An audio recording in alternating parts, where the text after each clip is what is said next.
Hey, what's up, everybody? True Boxing here. Thank you for coming back to get hit with the truth. So today we are continuing the True Boxing annual top 10s as we end 2024 and enter 2025.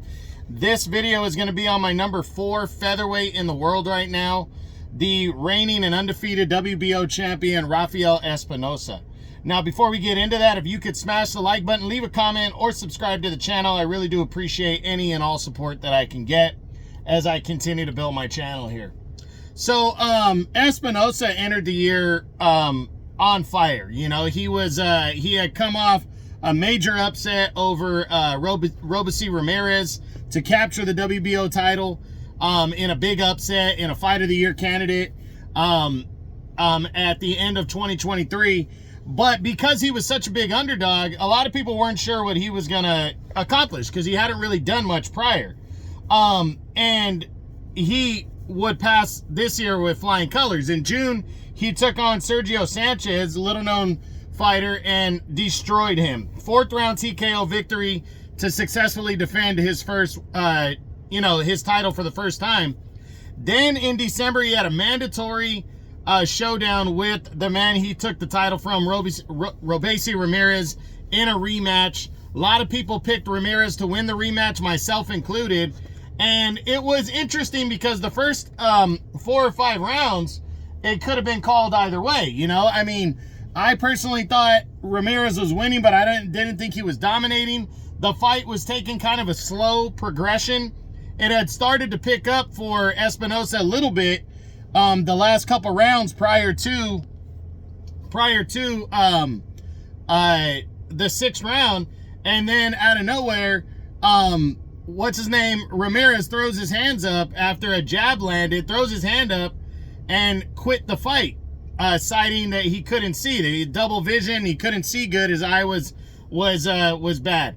So immediately people started, calling him a quitter. But all that being said, Espinoza would win the match by a TKO in the 6th round and retain his title and stay undefeated. So we don't know what would have happened. We know that Ramirez broke an orbital bone and everything, so we really don't know what would have happened. But at the end of the day, Espinoza stayed undefeated and retained his championship. He now he moves up 3 spots from number 7 from last year.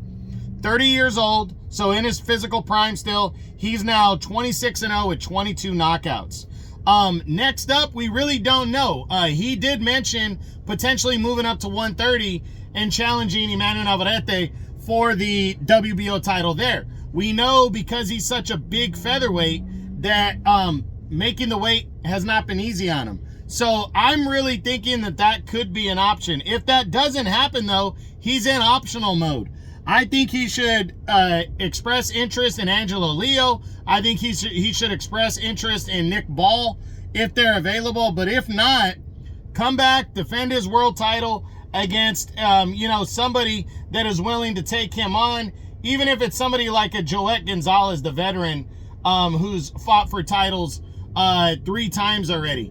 I'd like to see him fight somebody really good. We know Bruce Shushu Carrington is his number 1 contender. Not sure Bob Arum's going to want to expose Carrington against him. So I say look at some of the other guys that are banging around. Ray Ford is ranked in there. You got Arnold K. Guy is ranked in the division. I say take somebody on worth the note and see what's going on. But given who the options are, I really wouldn't be surprised if he moves up and challenges Navarrete. It's an all-Mexican showdown. It's a good battle, and I really think that fight could be possible. So we'll see what happens. But either way, Rafael Espinoza is shooting up, and he could be moving up to 130 and breaking into the top 10 there. Or he could, if he gets another good, successful defense against a decent fighter, he could be making his move towards the top in a wide open division. So we'll see what happens, but that's it. That's what I got. That is my the True Boxing annual top 10s continue, as this video was on my number 4 featherweight in the world right now, the undefeated and reigning WBO champion, Rafael Espinoza. I hope you enjoyed the video. If you did, smash the like button, leave a comment, or subscribe to the channel. I appreciate any and all support. This is True Boxing. and you've been hit with the truth.